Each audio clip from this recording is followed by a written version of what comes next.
8절입니다. 시편 16편 8절입니다. 내가 여호와를 항상 내 앞에 모시며 그가 나의 오른쪽에 계심으로 내가 흔들리지 아니하리로다. 아멘. 말씀 제목은 흔들리지 않는 신앙입니다.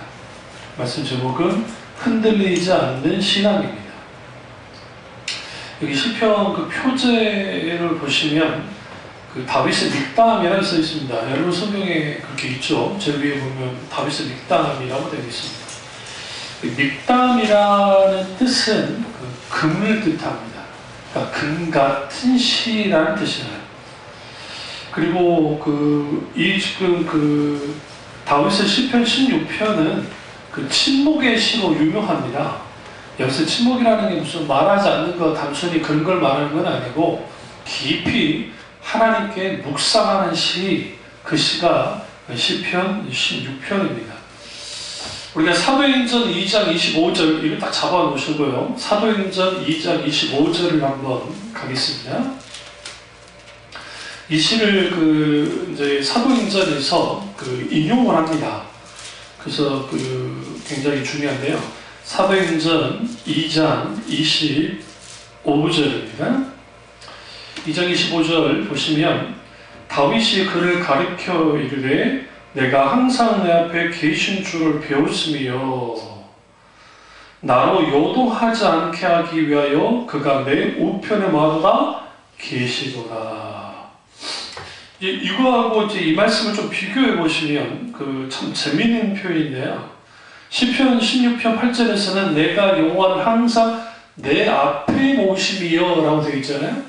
그런데 사도행전 2장 25절을 보시면 내가 항상 내 앞에 보다 계신 줄을 배웠습니다. 여러분 이게 왜 중요하냐면 하나님을 내 앞에 모신다는 게 뭐냐? 항상 주님을 뵙는 거예요. 우리가 신앙이 흔들리지 않으려면 항상 하나님을 배워야 됩니다. 만나야 됩니다. 이게 아주 중요해요. 그래서 시편 기자는 항상 주님을 내 앞에 모신다 라고 이제 말하고 있고, 이 말씀을 인용하고 있는 이 사도행전에서 특별히 베드로와 그들의 설교잖아요. 성령의 강력한 조명과 임재 속에서 이제 사도 베드로가 이렇게 설교를 하는 거예요. 근데 인용할 때 항상 내 앞에 계신 줄을 내가 뵙습니다 라고 하는 겁니다. 이걸 통해서 항상 주님을 뵌다는 것은 항상 주님을 모신다는 것이고, 그래서 우리가 우리 신앙이 흔들리지 않으려면 반드시 뭐 해야 돼요? 하나님을 항상 배워야 됩니다. 언제요? 하루하루 매 순간순간. 또 보시면 이제 나로 요동하지 않게 하기 위하여 사도행전 2장 25절에요. 그가 내 우편에 계시도다.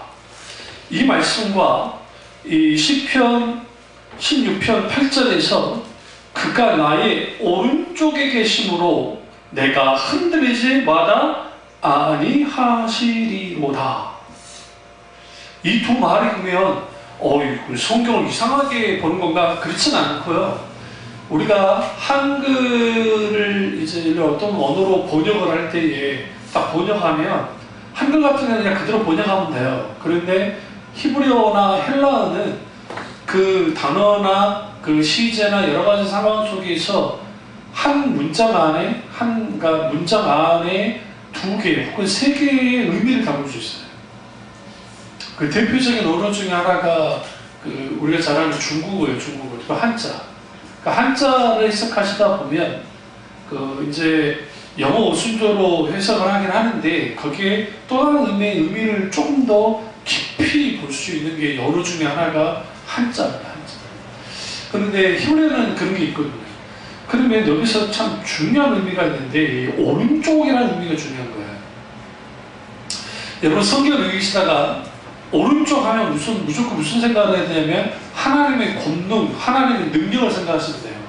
하나님의 능력이 함께함으로 내가 흔들리지 아니할 거다라고 시편 기자가 말하고 있고, 그리고 사도행전에서는 나로 요동하지 않게 하기 위하여 그가 내 우편에 계시다. 보세요. 그가 나의 오른쪽에 계심으로 내가 흔들리지 않아요. 시편에서는. 그런데 그 이유를 뭐라고 말하냐? 사도행전에서는 나로 요동하지 않게 하기 위하여 그가 내 우편에 계신다. 하나님이 내 우편에 계신다. 든든한 뭐가 돼요? 산성, 든든한 반석이 되어주시겠다라고 주님이 말씀하고 있습니다. 여기서 우리가 분명히 볼 것은 뭐냐면, 이 말씀이 그러면 사도 베드로가 인용한 이 의미는 뭐냐? 그거는 24절을 보시면 돼요. 사도행전 2장 24절. 하나님께서 그를 사망의 고통에서 풀어 살리셨으니 이는 그가 사망에 매여 있을 수 없음이라. 그러면 무엇을 말하다가 지금 다윗의 시편을 이용하는 거예요. 예수 그리스도의 부활을 증거하다가 시편 16편 8절의 말씀을 인용한 겁니다. 그러면 이걸 통해서 우리는 뭘 할 수 있냐면, 시편 16편은 그리스도의 예언에 대한, 특별히 주님의 부활과 관련된 말씀인 것을 우리가 분명하게 알게 됩니다. 그래서 시편에서 그리스도에 관한 예언시 하면 오늘 시편 16편에 들어가고 메시아 예언적 시라고 부릅니다. 그런 만큼 시편 16편이 아주 중요한 의미를 갖고 있습니다. 그럼 다시 이제 우리가 시편 16편 본문으로 이제 다시 돌아가시면, 그 다윗이라는 한 인물은 어떤 인물이냐? 이 시는 언제 이 시가 쓰여졌는지를 모릅니다. 다만 그가 죽을 고비를 많이 겪고 난 다음에 썼던 것 같아요. 그러니까 이런 일 저런 일 다 겪고 난 다음에 결국 내가 흔들리지 않는 길은 항상 주님을 내 앞에 모시고 내가 그 하나님은 내 우편, 그러니까 내 우편에 하나님이 계셔야만 내가 요동하지 않고 흔들리지 않는다는 것을 표현한 거예요.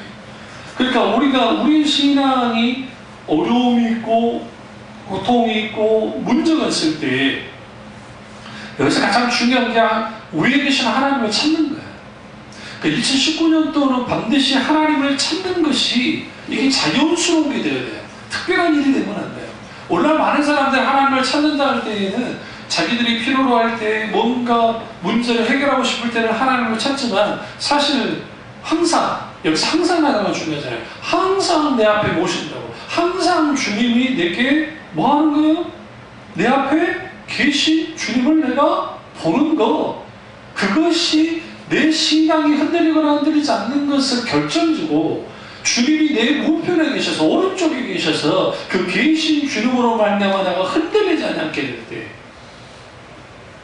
꼭 주님이 원하는 거죠. 그래서 다윗이 죽음을 각오해야 되는 아주 힘들고 어려운 상황 속에 있을 때에 그가 뭐 했느냐? 하나님 그분을 찾았고, 또 그분이 그에게 있어서 흔들리게 하지 않는 하나님 것을 알았어요. 그러면 흔들리지 않는 신앙을 가져면 어떻게 해야 될까요? 오늘 이제 시편 16편 전체를 보겠습니다. 첫째는 하나님께 나아가서 자신의 사정을 아뢰고 도움을 구해야 됩니다. 그게 16편 1절과 2절을 보세요. 하나님이여 나를 지켜주소서. 내가 주께 피하나이다. 내가 여호와께 아뢰되 주는 나의 주님이시오니 주밖에는 나의 복이 없다 하였나이다. 여기서 하나님이여 나를 지켜주소서. 하나님 나를 보호해 주세요. 내가 주께 피합니다 라고 그가 고백하고 있습니다. 신앙생활 할 때 이런 일 저런 일을 겪잖아요. 좋은 때도 있고 나쁜 때도 있으며 힘들 때도 있습니다. 근데 어려운 일을 만났을 때에 하나님께 도움을 구하지 않고 세상 방법을 구하는 사람들은, 그 사람들은 반드시 흔들리게 됩니다. 세상에서 가장 어리석은 사람들은 뭐냐면, 눈 걸놓고 기도할 때 하나님 저 사람 변화시켜 주십시오. 주님 저 사람 변화시켜 주십시오. 아버지 믿습니다. 그러면서 자기는 변화되지 않는 거예요. 무슨 말씀인지 아시죠? 그러니까 목사님들은, 저 같은 목사들이 어떤 함정에 빠질 수 있냐면, 어떤 교인을 놓고 기도하는데 그 교인이 아주 문제가 많고 그 교인이 반드시 변화되어야 되는데 변화되지 않는 거예요. 그런 부분들이. 그러니까 고 이주표 목사님이 그랬다잖아요. 목회를 하시는데 장로님들 중에 몇 분이 늘 딴짓을 거는 거예요. 그러니까 어떤 생각을 해보면 그게 참 정당한 것을 이제 회의에서 일을 추진하려고 하는데 무조건 딴짓하는 거야. 그런 분이 두세 명이 됐대요. 어느 날 화딱지가 나서 하나님 저 인간들을 데려가든지 나를 데려가든지 해주십시오라고 기도했다잖아요. 차라리 하나님 이 고통스러워서 목회를 못해 먹겠다고 하나님 앞에 막 하는 거예요. 그러면서 내가 하나님께 저들을 정말 변화시켜달라고 하나님 그렇게 기도했는데 하나님 왜 변화시켜주지 않습니까? 근데 갑자기 주님의 뇌수 가운데 네가 변화돼야지 이러는 거예요. 제가 뭘 변화됩니까? 제가 문제를 느꼈습니까?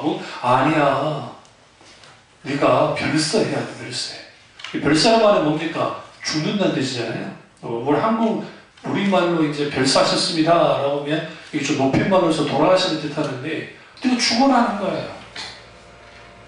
무슨 말이야? 아니 네가 죽어야 그들이 변할 거야. 그래서 거기서 나온 게 별세 신앙, 별세 신학이에요.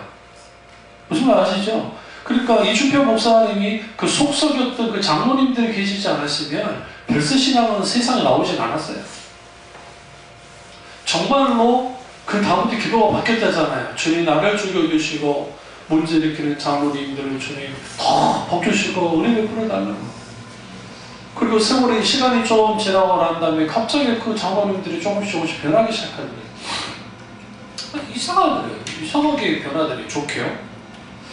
그렇지 나중에 이제 관계가 다 좋아진 다음에 이제 이야기를 나눠보니까 그 장로님들이 그만하는 거예요. 목사님, 우리는 참 목사님 목회도 싫고 방법도 싫고 목사님을 그렇게 좋아하지 않았다는 거예요. 그런데 어느 한 목사님이 변해지는 것을 보면서 아, 내가 이렇게 해서는 안 되겠구나 라고 생각했다는 거예요. 그리고 뭘 했느냐, 목사님의 목회 방침에 따르기 시작했더니 참 그 기쁨이 있더라는 거예요. 기쁨이.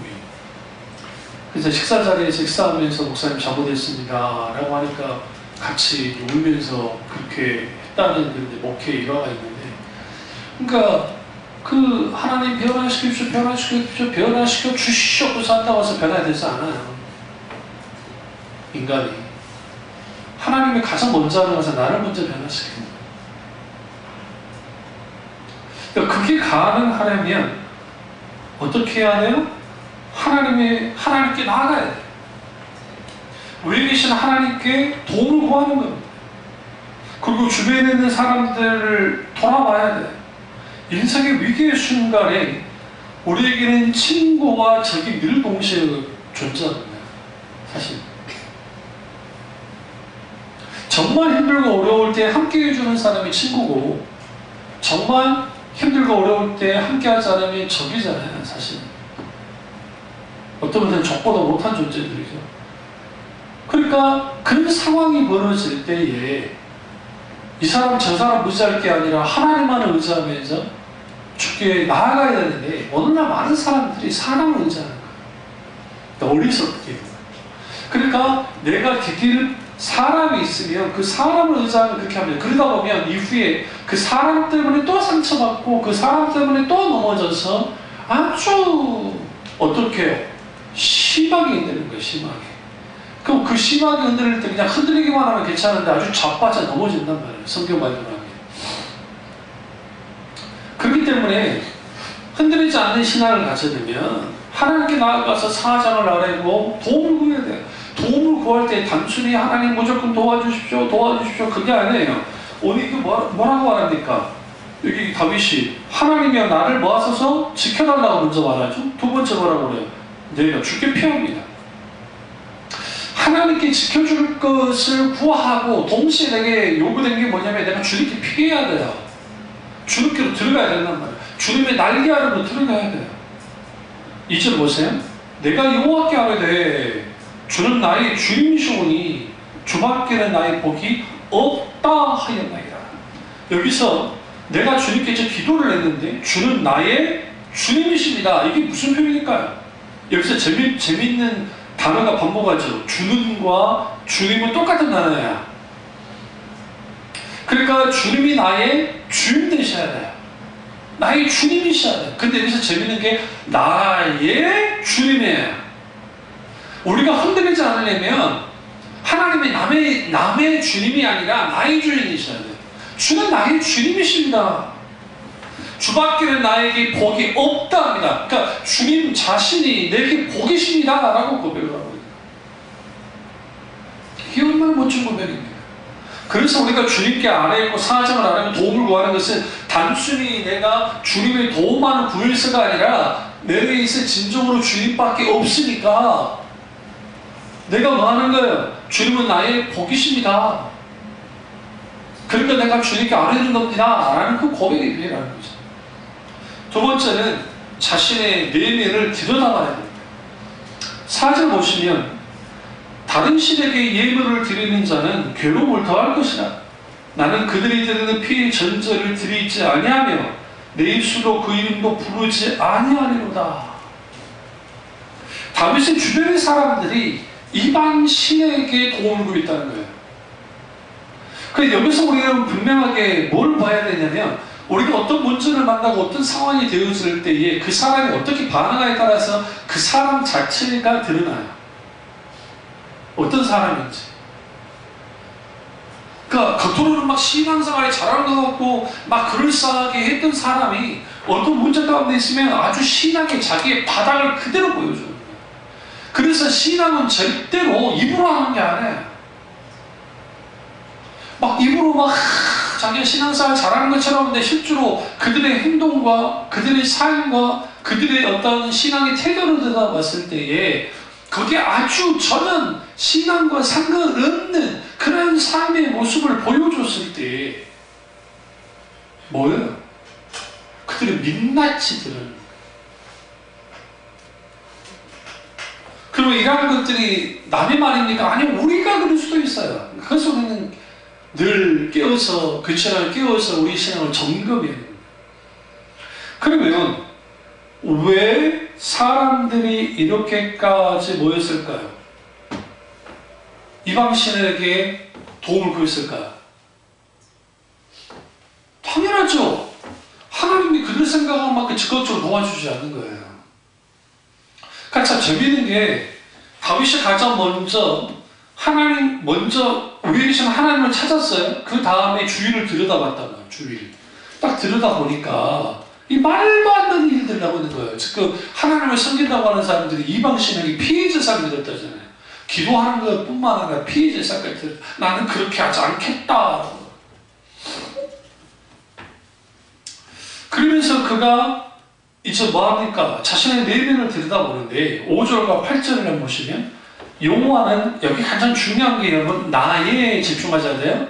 여호와는 나의 산업과 나의 잔의 소득이시니 나의 분깃을 지키시나이다. 내게 줄로 지어준 구역은 아름다운 곳에 있으며 나의 기업이 실로 아름답도다. 우리 6절 말씀 여러분 자주 기억하시죠? 구역 예배 드릴 때 구역에 대한 말씀으로 이해하는데 그거는 그거와 전혀 상관없어요. 솔직히 말씀드리면.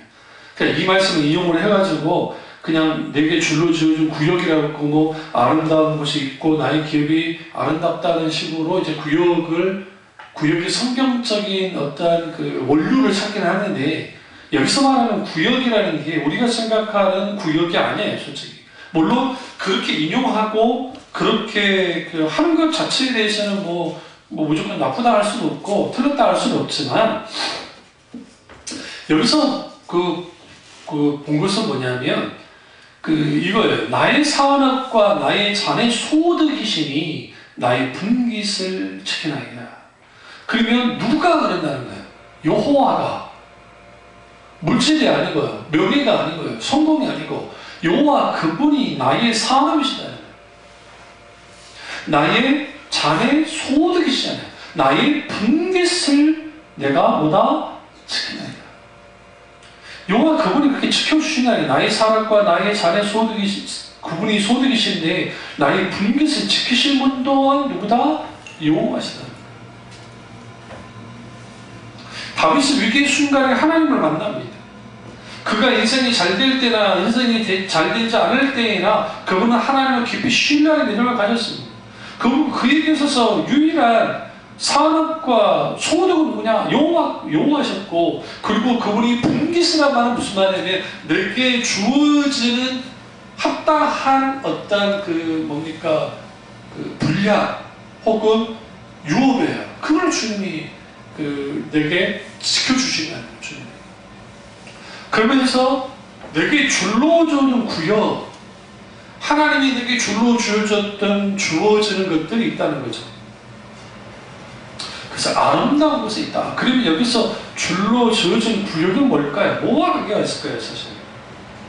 이거는 뭐 여러 가지로 볼 수가 있는데, 예를 들어 목자에게는 뭐가 되겠어요? 당연히 목양터가 되겠죠. 목초지, 그것을 주님 줄로 지어줬다고 볼 수도 있고, 또 하나는 농사를 짓는 사람은 농토겠죠. 당연히 자기들의 농토를 주님이 줄로 지어준 거죠.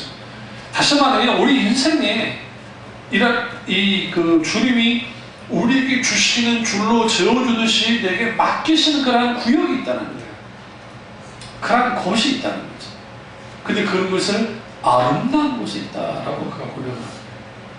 나의 기업이 실로 아름답다. 그러면 줄로 지어준 구역은 뭐와 관계 있어요? 나의 기업이에요. 내가 먹고 사는 일, 내가 살아가는 어떤 모든 것들, 그런 것들을 주님이 아름다운 곳에 줄로 지어서 주님이 살도록 해주셨다는 거예요. 그것이 진로 아름답다는 거죠. 그 부분을 다윗이 분명하게 고백하고 있습니다. 세 번째로 흔들리지 않는 신앙을 가지려면 하나님을 항상 앞에 두고 살아야 됩니다. 7절을 보시면 나를 훈계하신 여호와를 송축할지라 밤마다 내 양심이 나를 교훈하는도다. 내가 여호와를 항상 내 앞에 모시며 그가 나의 오른쪽에 계심으로 내가 흔들리지 아니하리로다. 여기서 내가 항상, 그러니까 여호와를 내가 항상 내 앞에 모시며, 그런데 이게 가능하려면 7절에 말씀 보셔야 돼요. 나를 훈계하신 여호와를 송축하고 밤마다 내 앞에 나를 교훈하는 거다. 다시 말하면 하나님 앞에 매 순간 드리는 회개가 없이는 주님을 모실 수가 없어요. 하나님 훈계하십니다. 밤마다 내 양심이 나를 뭐하는가? 교훈합니다. 깨달아 하는 거예요. 그래서 하나님을 항상 모시는 삶을 사는 사람은 항상 뭐하는 사람이에요? 하나님 앞에 내 죄를 회개하는 사람이에요. 이 부분에서 다윗이 분명하게 말합니다. 그러니까 흔들리지 않는 신앙생활을 하려면 우리는 반드시 뭐 해야 돼요? 하나님의 훈계 속에서 하나님을 송축하는 사람이 돼야 되고, 그리고 내 양심이 나는 교훈하듯이 회개하고 돌이키는 일들이 있을 때 비로소 우리 마음속에 뭐가 있게 되냐면 하나님을 항상 내 마음에 모시는 거예요. 이것을 항상 모신다는 것을 신학적으로 이게 뭐라고 말하냐면 코람데오라고 하는 그 히브리어로, 라틴어로 이제 코람데오라는 이 신학적 용어를 쓰는데, 이건 뭐냐면 하나님 면전에 혹은 하나님 존전에 라는 뜻이에요. 다시 말하면 이거예요. 하나님과 내가 1대1로 딱 대면하는 거예요. 이게 하나님을 항상 모시는 거예요. 그러니까 흔들리지 않는 신앙생활을 하려면 코람데오, 하나님 존전 앞에 나아가야 돼요. 이게 가능하려면 개의 모든 영역을 하나님의 뜻에 굴복해야 됩니다. 그래서 이 코람데오를 존 칼빈 선생님이 뭐라 하냐면 이렇게 본 적이 있어요. 코람데오는 하나님 앞에서라는 뜻이에요. 하나님 앞에서 사는 거예요. 하나님을 인식하며 사는 거예요. 그래야 우리가 하나님 항상 모시는 삶이에요.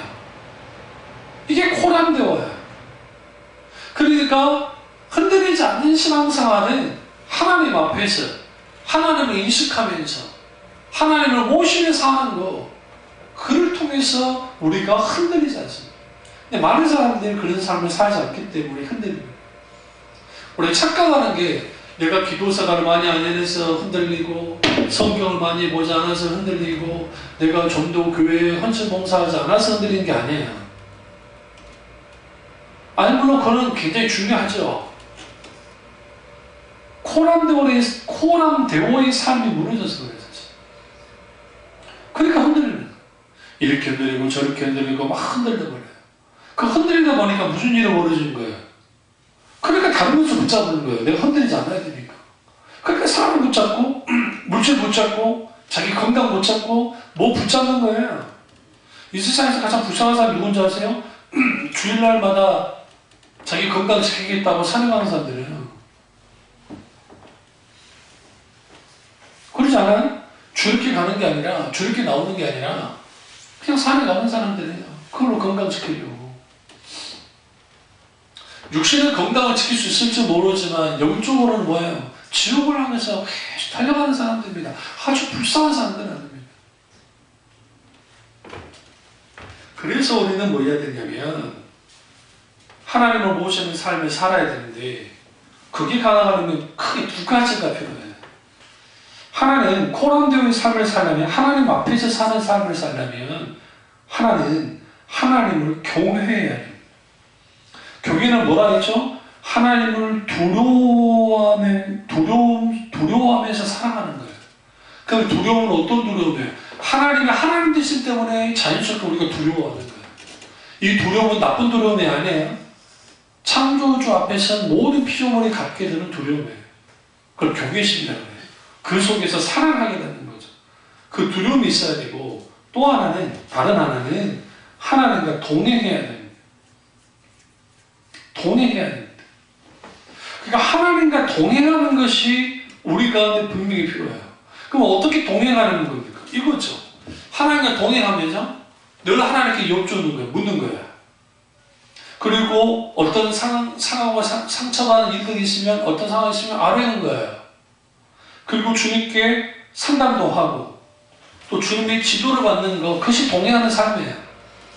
이 두 가지가 있어야 하나님을 뭐 할 수 있어요? 코람데오의 삶을 살 수 있어요. 그러니까 우리가 그냥 무조건 내가 하나님을 모셔야지 라고 하는 거 되지 않아요. 제가 앞서 말했지만 회개하는 삶은 코람데오의 삶으로 가게 하는 일종의 빗장문을 여는 것이고 실제로 그 삶을 유지하게 하고 살게 하는 것은 하나님을 경외하고 그리고 하나님과 동행하는 삶을 살아야 가능해요. 2019년 동안 그런 삶이 돼야 돼요. 근데 오늘날 많은 사람들이 왜 신앙이 쉽게 흔들리냐면 이런 오늘날이나 과거에는 딱 똑같아요. 그러니까 교회에서는 열심히 기도하고 믿습니다 하는데 막상 조그만 문제가 생기면 확 흔들려요. 심할 정도로. 대부분의 사람들이 존재 중에 상당수가 안 그런 척하는 것 뿐이에요. 솔직히 말씀드리면 안 그런 척하는 것 뿐이지 실제로 내면은 많이 흔들려요. 대표적으로 이런 사람들이 있어요. 막 밤새도록 기도하고 막 열심히 기도한다는 사람들 중에 누가 봐도 믿음이 참 좋은 사람 같은데 막상 어떤 문제가 생기면 자기 내면 속에서 그 흔들림의 강도가 상상을 줘요. 그러니까 기도만 하는 거예요. 하나님과 깊은 교제 속에서 하나님의 친밀한 교제를 나누고 하나님의 음성을 듣고 믿음으로 행함을 통해서 하나님의 뜻이 성취되는 게 아니라 기도만 하는 거예요. 그러니까 그 기도 속에서 자라나지 않는 거예요. 그런 속에서 어떤 문제를 만나면 하나님 이런 마음을 가진 거예요. 내가 하나님께 이렇게 기도 생활을 했는데 왜 하나님이 내게 있는 문제를 허용한다는 거예요. 내가 뭘 그렇게 잘못해가지고. 이걸 목사님께 상담하러 가져가자니 믿음 없다고 할 것이고 주위에 있는 사람들이 뭐라 할 것 같으니까 혼자서 끙끙 앓는 거예요. 뭐가 무너졌기 때문에 그러냐면 기도하는 습관 자체는 아주 귀하긴 한데 하나님을 경외하고 하나님과 동행하는 삶을 살지 않는 속에서 있는 수많은 기도는 허공에 다 날려요. 살아나지 않는다. 그러니까 저기 구로에 있는 그 목사님, 기도를 아주 강조했던 목사님이 왜 5시간 기도하고 10시간 기도하고 그 기도 많이 하는 거 좋은 거예요. 저는 그분의 그 주장이 틀렸다 생각하지 않아요. 기도 시간은 길수록 좋은 건 사실이에요. 그렇다고 길어야만 또 좋은 건 아니지만 그래도 기도는 기는 게 좋아요. 그럼에도 불구하고 이걸 할 수 있어요. 저도 그런 실수를 한 적이 있는데 과거에 기도 생활을 아주 길게 할 때에 그 길게 하는 기도에 만족하면서 하는 거예요. 자기도 모르게. 그리고 우월감을 가져요. 나는 저 사람보다 기도를 더 많이 해 라고 하는 우월감을 가져요. 분위기가 그럴 수 있어요. 그리고 그 기도를 많이 함을 통해서 나타나는 게 뭐냐면 내게 기도를 많이 하기 때문에 능력이 많이 나타나라는 생각을 하는 거예요. 그러니까 내 친구들이랑 기도 생활을 이제 기도회를 가지면서 하는데 자유롭게 나 계속 묻는 거예요. 내 친구한테 너 기도 몇 시간 했냐? 너 이번 주 기도 평균처럼 몇 시간 했냐? 계속 묻는 거예요. 처음에 인내서는 나한테 왜 이렇게 묻는가 이해를 못했는데 알고 보니까 나랑 기도 경쟁이 붙은 거예요. 응? 나보다 더 기도 많이 해야 되겠다는 거예요. 그래야 능력이 더 많이 나타날 거라고. 그러니까 이게 소위 말하는 은사주의로 가게 되는 아주 이게 아주 좋지 못한 것들이 그때 내가 깨달은 게 뭐냐면 오래 기도하고 양을 늘려 기도하는 건 아주 귀하긴 하지만 그럼에도 불구하고 가장 중요한 것은 하나님과 내가 교제를 나눈 거다라는 걸 생각했어요. 그리고 그 속에서 자연스럽게 기도가 길어지기도 하고 때로는 그리지도 않게 하는 일들이 벌어지는 거지 생짜로 막 경쟁이 붙어가지고 막 기도니까 그런 분위기를 그 교회가 만들어요. 그래서 그런 식으로 기도를 시키고 사람들이 열정적으로 기도를 해요. 근데 문제가 있어요. 그들이 갖고 있는 신앙관이에요. 이야기를 하다 보면 이 보는 시각이 아주 많이 왜곡되어 있어요. 그게 왜 그런지 저는 이해할 수 있는 게 왜 이해가 되냐면 거기 신앙을 강하게 짓누르는 표현보다는 그 강한 분위기가 있어요. 그 분위기에 젖어들면 놀라운 게 있는 게 뭐냐면 그 젖어들면 나도 그렇게 영적으로 그렇게 대단한 사람이 됐다고 하는 의식을 가져요. 그런 건 없는 사람들은 내가 돼야지라는 생각을 가지면서 열정을 다해요. 그러면서 뭐가 되느냐면 소위 말하는 그 담임 목사가 신적인 존재 아닌 신적인 존재가 되어버려요. 그런 식의 신앙은 없어요. 그러니까 하나님을 믿는다고 하지만 정작 누구를 믿게 되냐면 사람을 따르게 돼요. 그러니까 우리가 사도 바울을 위해서 브리스길라와 아굴라가 생명을 걸면서까지 그를 따랐다는 말이 있어요. 로마서 16장에 나오는데 이 말씀에 대해서는 상당히 오해하는 사람들이에요. 그들이 개인적으로 사도 바울에서 죽음을 각오한 게 아니에요. 그러면 사도 바울이 로마서에 편지를 보낼 때의 그 상황을 좀 알 필요가 있어요. 그게 뭐냐면 이제는 사도 바울이 생명이 그러니까 언제 죽을지 모르는 상황 가운데 있었어요. 육체적으로는 병들어 있었잖아요. 3가지의 가시를 통해서 병이 들어 있었고 그 복음 전도의 상황이 아주 좋지 않게 흘러갔어요. 이제 유대 지역은 아주 강력한 핍박이 이제는 예수 믿는다는 그 이유 하나만으로 다 죽이고 하는 그런 일들이 이거는 이제 흔한 것이 되어버렸고 그러니까 예루살렘에 있는 그 사도들이 예루살렘에 버티지 못할 만큼 그래서 그들이 흩어져서 뭐 하게 되냐 이제는 복음 전도로 나아가서 순교하는 일들이 벌어지고 있던 때란 말이에요. 그럼 예루살렘 교회를 지키고 있던 사람은 누구였냐? 야고보 장로예요. 예수님 동생 야고보 장로가 예루살렘 교회를 지키고 있었지만 과거에 막 수만 명이 막 멈추고 막 했던 그런 예루살렘 교회가 아니에요. 왜요? 디아스포라가 흩어졌기 때문에. 그래서 그 복음의 축이 어디로 넘어가느냐? 안디옥으로 넘어간 거예요. 안디옥으로 넘어간 게 이후에 에페소 교회로 넘어갔고 에페소 교회로 넘어갔던 게 로마 교회로 넘어가는 거예요. 그런데 문제는 그 악랄한 네로라는 황제가 나왔기 때문에 이제는 복음 전도는 이제 이거는 정말 쉽지 않은 상황이에요. 그런 상황에서 끝까지 그와 복음을 위해서 목숨을 거는 자들이 있었는데 그가 누구냐? 브리스길라와 아굴라라는 거예요. 그러니까 그게 가능했던 이유는 뭐냐면 브리스길라와 아굴라는 사도 바울에 있는 십자가 복음을 알아왔어요. 그러니까 같이 끝까지 때로는 자기들이 죽더라도 사도 바울을 살려서라도 복음이 계속적으로 전파된다고 생각한 거예요. 그래서 죽기까지 그가 뭐 하겠다, 그들은 생명을 내어놨다는 거예요. 그런 의미예요. 목사 한 개인을 위해서, 사도 개인을 위해서 목숨을 내놓은 게 아니라 사도 바울 속에 있는 십자가의 복음을 받기 때문에 그가 단 하루라도 더 복음을 전할 수 있도록 한다고 하면 그들은 기꺼이 자기들의 목숨을 바쳐서라도 사도 바울을 살려서 복음 전도의 삶을 이어가게 하고자 했던 사람들. 얼마나 멋진 사람들입니까? 이게 하나님의 동력자입니다. 이게 하나님의 동력자. 그러니까 그러한 것들이 있는데 우리가 하나님과의 동의하는 삶을 살지 못하면 아무리 기도를 많이 하고 해도요. 그럼 뭐 기도하면 막 거기 뭐를 받네, 무슨 기적이 일어났네, 치유가 일어났네, 얼마나 귀합니까? 정작 그 기도 가운데서 하나님의 친밀한 교절을 나누고 하나님의 본심을 알아가는 일들이 없게 되어지면 신앙은 말 그대로 어떻게 바뀌어지냐면 그게 일종의 그 열성, 좋게 표현하면 열성적인 신앙이 되고 나쁘게 말하면 광신적인 신앙이 되는 거예요. 근데 그 소위 열성과 광신의 소위 말하는 이 그 위험한 줄타락이 돼요. 줄타락. 위험한 줄타락. 그러면 그들을 분별할 수 있는 것은 하나밖에 없어요. 열매예요, 열매.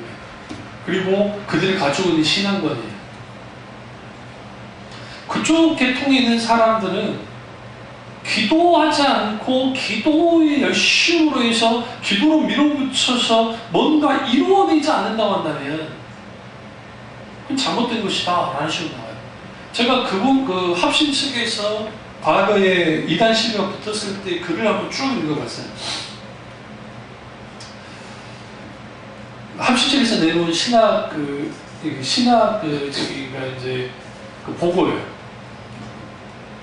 제가 생각했던 것과 똑같았어요. 왜 그러냐면 거기에 있는 그 기도를 통해서 뭔가 자기들이 막 그 소위 말하는 그 위험한 것을 이게 넘어가는 거예요. 이들을 이단이라 할 수까지는 없겠지만 그것까지는 저는 모르겠고 분명한 것은 신학의 왜곡은 분명하게 크게 있어요. 그러니까 그런 왜곡이 일어나고 왜 그렇게 되느냐면 우리가 하나님 앞에 기도하는 것은 아주 좋은데 그게 일종의 계급이 되고 일종의 그들의 면류관이 되고 그들의 자기 의가 되고 또 기도가 마치 만능의 열쇠처럼 모든 것이 시장이 되어져 버리면 모든 것이 거기에 뭐 하게 되어지냐면 이게 함몰돼요. 그래서 그 설교 끝나고 그들의 기도하는 모습을 보여주시면 아주 열정적이고 열광적이고 하면서 그 모습을 어디서 볼 수 있냐면 김기동파라든지 이초석이라든지 그쪽에서 쉽게 보는 모습이에요.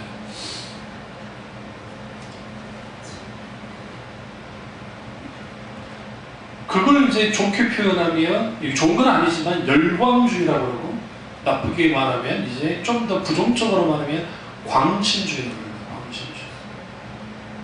그럼 그게 뭐가 필요하냐? 균형이 필요한 거예요. 균형, 영적인 균형이. 돌아가자.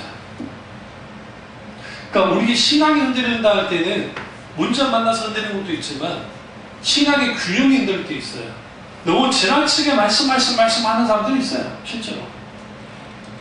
네? 그래서 성령의 역사를 부인하는 사람들이 있단 말이에요. 이 사람들은 또 한쪽에 너무 치우쳐서 기울려 있고 한쪽으로 너무 지나치게 은사주의로 가서 기울어 있고. 그러니까 이 두 개를 균형을 맞추면서 신앙생활한다는 게 쉽지가 않은 거예요. 말씀과 성령이라고 하는 두 균형을 맞추면서 가는 거 쉽지 않죠.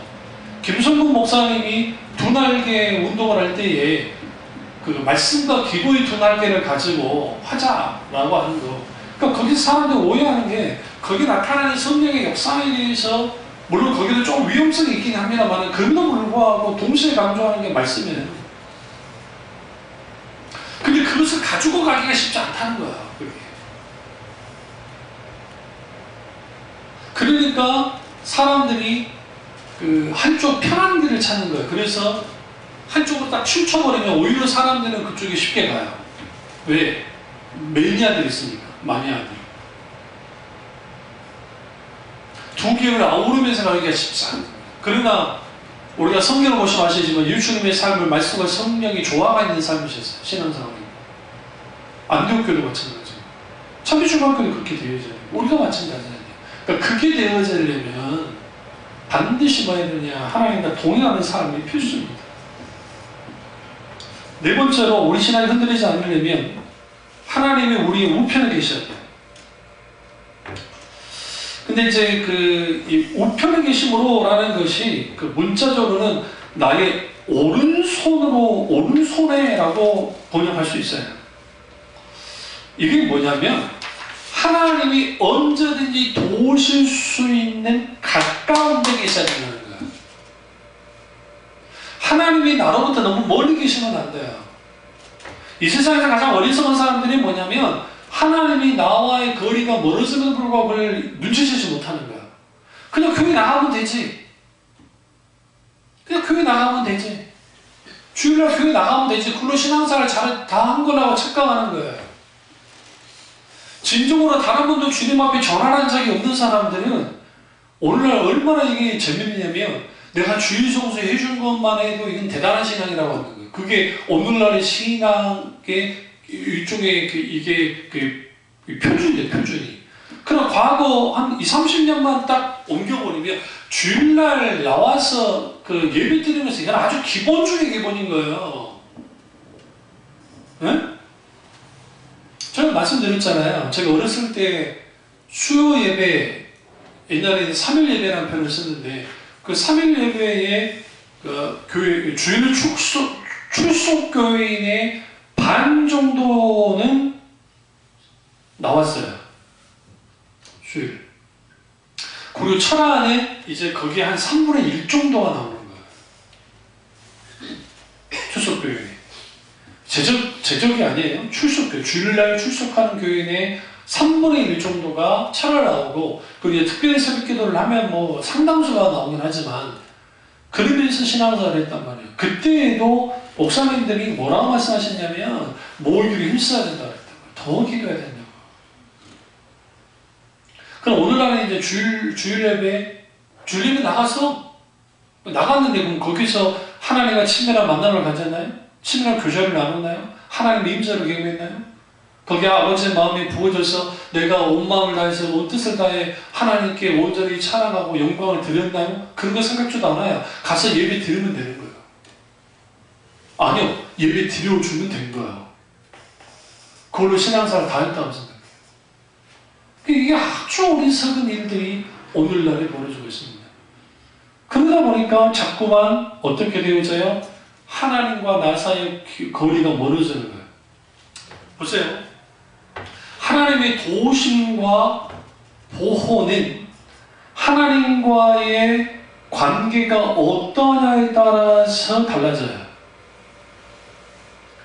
오른편에 계신다는 거, 오른손에 계신다는 표현은 뭐냐면 하나님이 나를 뭐 하시는 거예요? 도우시고 보호한다는 거예요. 그런데 하나님과의 나의 관계가 어떠냐에 따라서 하나님의 보호와 하나님의 도우심이 달라진다고요.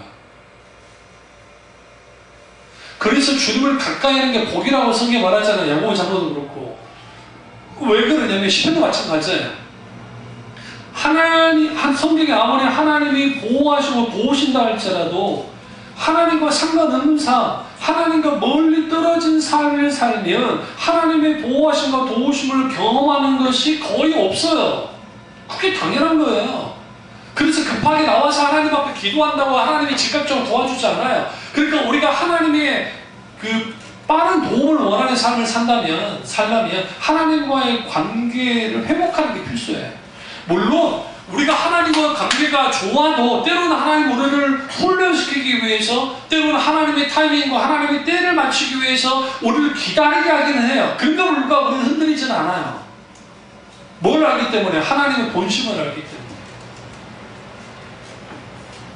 그래서 우리가 하나님 중심적인 삶을 살 때에 거기에서 우리는 뭐 하게 되느냐? 흔들리지 않는 것이고, 항상 주님을 모시는 삶, 하나님을 뵙는 삶, 그런 삶을 살아야 뭐 하는 거예요?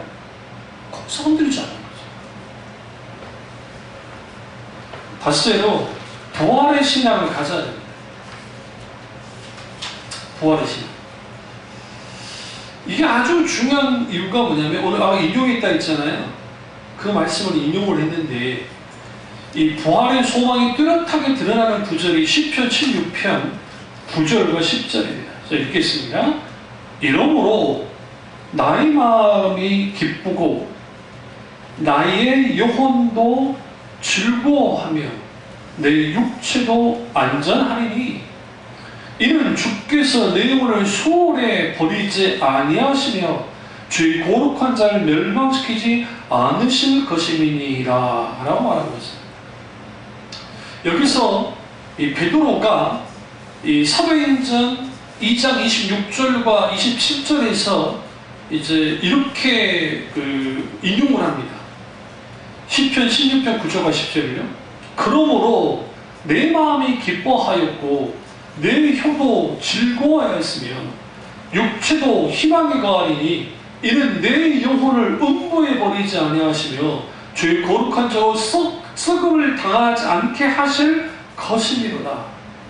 여러분, 이거는 뭐냐면 시편 16편은 당연히 히브리어로 기록되어 있잖아요. 그런데 다윗이 인용하는 것은 뭐냐면 히브리 성경을 헬라어 성경으로 번역한 72년 경이라는 것을 인용한 거예요. 근데 72년에서 시편 16편 9절과 10절을 어떻게 번역을 해놨냐? 지금 베드로가 인용한 이 말씀을 그대로 인용한 거예요. 그러면 72년에 어떻게 나왔느냐?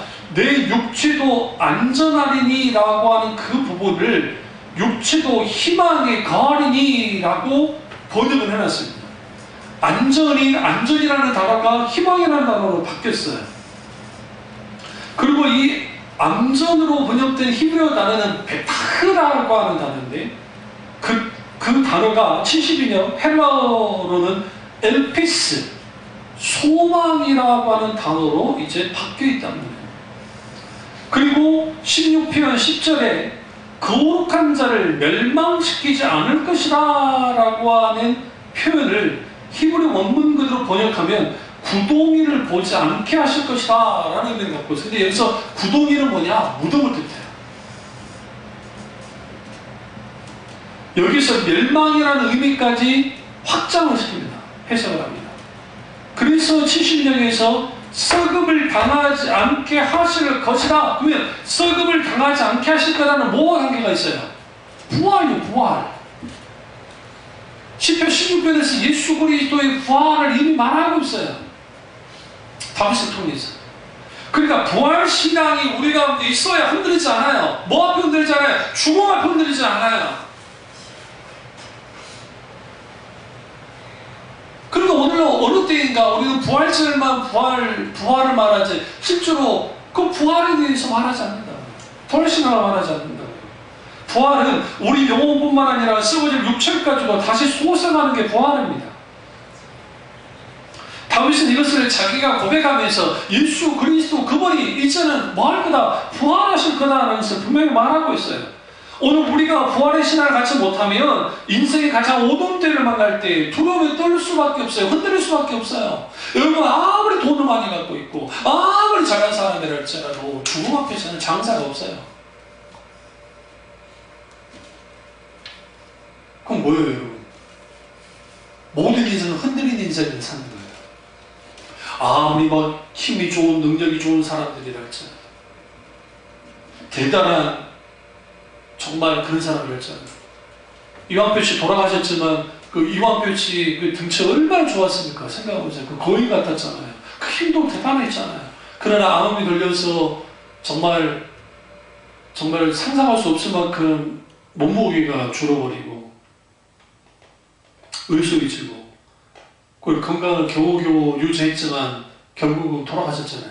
그러니까 그랬을 때는 보세요. 그 대단한 장사를 할지라도 그 대단한 권력가라 할지라도 대단히 잘 나가는 사람들 뭐 부자라 할지라도 마지막 모든 인생을 흔들려요. 그런데 그 흔들리는 인생에 하나님이 복을 주셨다고요. 어떻게?